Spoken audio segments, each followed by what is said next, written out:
Hi guys, and welcome to the Rainbow Six Replays YouTube channel. Today we want to present the video highlights of the match between Team MIBR and Team Liquid during the Brazil League 2024. Stage 2, don't forget to subscribe and put a like. Enjoy. Instead, the other Russian operator that emerged at the same time as Lion did. And he's dead immediately. What? Okay. What?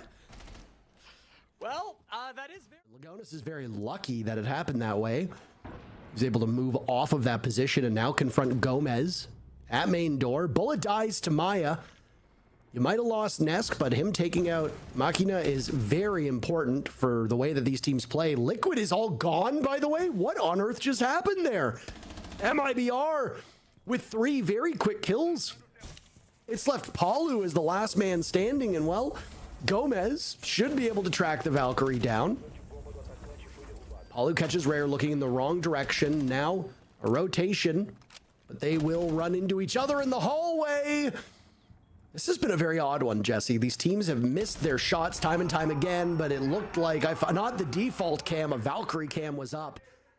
Dotted around this bottom floor, so we'll see what they can do with this. Of course, 60 seconds now, still everybody alive. A full reinforcement will stop the push from Yex, but he does get traded, and now it's a 2-man advantage for Team Liquid. They haven't lost, I was gonna say they haven't lost any HP. Resets lose a little bit, but Maya takes down Bullets. Nest collapsing onto Rare, and a potential flawless round on the board for Team Liquid. A very rare sight as Team Liquid forfeit what some people would call the most important area of the map, but maybe that's why. You have to imagine that much of their execute was based around this shield operator still being on the board. Mechina killing Resets, looking for another and getting the down onto Nesk. Look at that skill, but Lagonis keeps the numbers even. Next up is Bullet 1 inside a jail. He runs right over Lagonis. Has to be wary, though, of those Valkyries. Looks like he'll just miss it out, though, as Yex will grab that. 26 HP left on him, trying to smoke off that angle and get into the site for a plant. Palu is in here, though, and he is so deadly. Loses the gunfight, though. Gomez from long range, but here comes Maya. He sneaks his way into the site and kills 2 players. Yex and Gomez both go down, leaving Bullet in a 1v1. Maya again holds the defuse kit, and Bullet is halfway across the map. Can he make it back in time? It doesn't look like it. He's got to sprint with the pistol out. He doesn't know where Maya is, but he gets it correctly anyways. Situation for him to find himself in, right? Maya probably should have survived. I want to see what the timer said when that final kill went out. It must have been 1 second or thereabouts, and the fact that Bullet called that correctly is ever more impressive. But Maya probably should have died right there to Gomez, managing to shrug it off. 1.1 seconds remaining. I do wonder. Valkyrie being hunted down. There's Yex up and immediately dead. Bullet has to peel off of that defuse kit.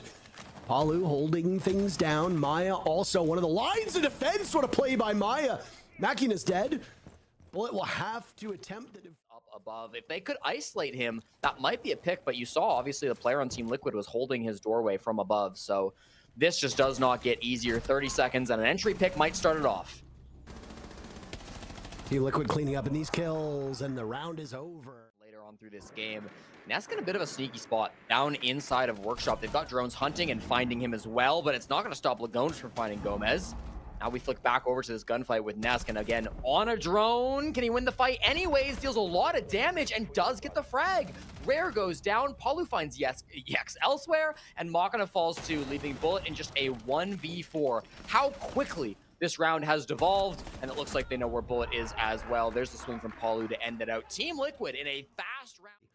Rare's not positioned to do that, though. He's still looking at that armory that's been opened up upstairs, and he and Resets will fight each other as Gomez looks to possibly flank. Nice kills from Team Liquid as they're dominating at the moment. Resets is unstoppable in this spot, and suddenly it's all up to Gomez. Machina is the only kill up to this point for MIBR, and I speculated, would it be a 5-1, or I asked, would it be a 5-1 or a 4-2? It looks like 5-1 is what's on the board. Gomez taking an extensive amount of damage from that goo mine. He'll have to retreat, and he's got less than 30 seconds to grab the diffuser and find 3 kills. I don't think this is even close to possible. Good news is that Maya's dead, so there shouldn't be goo mines littering the floor. There will be fewer gadgets that you have to cut through. But this is not an easy task, especially with the soft walls being where they are.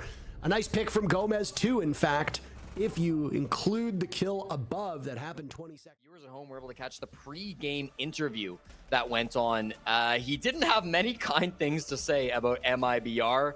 When the production team here in Brazil asked him who he wanted to watch out for, who he thought was a threat on MIBR, he said, "Can I say nobody?" And they didn't let the world going to present a really difficult problem for MIBR, but the goo mines can slow down his progress. No, they can't.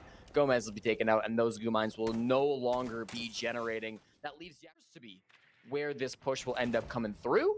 As we see Lagonis walking his way up now. They are kind of leaving him alone, and a C4 actually does take down the Habana. That is the only hard breacher. If they haven't been able to do a lot of work on the office walls so far, that's actually a very impactful pick. And with still potential flanks coming through, this could be an opportunity for MIBR to grab a round back. It's possible. Yax will rotate over. He thinks there's somebody top east, but from security. Oh my! A bit of a miss. Maya doesn't look in that direction. Yex finished off. Palu is there as well, and Ness gets the final kill. This, all the while, the rest of Liquid circling around, Machina playing in this position, who's being harassed endlessly by drones. That was the same window that he died from, but now it's Machina to get the pick onto resets and now jiggle around the cabinet looking for a second tally to eliminate from Team Liquid. Palu is the last laugh in that engagement, not before Nesk dies to bullet. So back. It's the MP7, the sounds through the ceiling. Cannot believe Liquid pulled that off, Jesse, with all these players from MIBR still up. And now they just have to catch them as they get back to the bomb site, or MIBR will lose this. Great play from Maya. Lagonis also plenty of munition. He and Maya have seen some damage be done to them, but they are firing back. MIBR are listless. Palu shreds through them, and Maya gets the knockout blow. Oh my God, a 7. Lost it in the map pick by going to this map in the first place. Liquid has done so much preparation. They've actually just really impressed me today on how much better they got at Border. And I think Jesse said it best. It's a map that you expect Liquid to bring a lot of new innovative stuff because they already qualified for playoffs. And we heard Ness just say it too. They qualified for playoffs. So it's all about just testing out the waters, seeing what's new. You've made playoffs, so now you want to limit the information that other teams are getting from you and stay humble, because you can still lose in playoffs and not even make it to the major, even if you are currently in the top 1 position. So obviously Nesk has been in these situations before. He just wants to be able to lead his team, take his team, and just actually qualify before they get ahead of themselves. Yeah, as he said, you know, they don't know the future.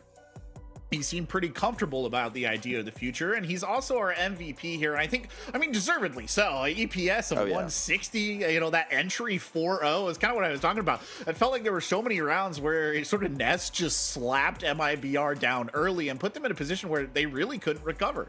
Yeah, I mean, when you don't have any pressure on your guys' shoulders and you're just going there playing new map, having a good time, just trying to enjoy yourselves and test out the waters, obviously things can go this successfully well. And MIBR, I mean, you got to look at yourselves and question, you know, what went wrong. And fundamentally, when you lose 7-1, it's no individual one player's performance. It was a team loss.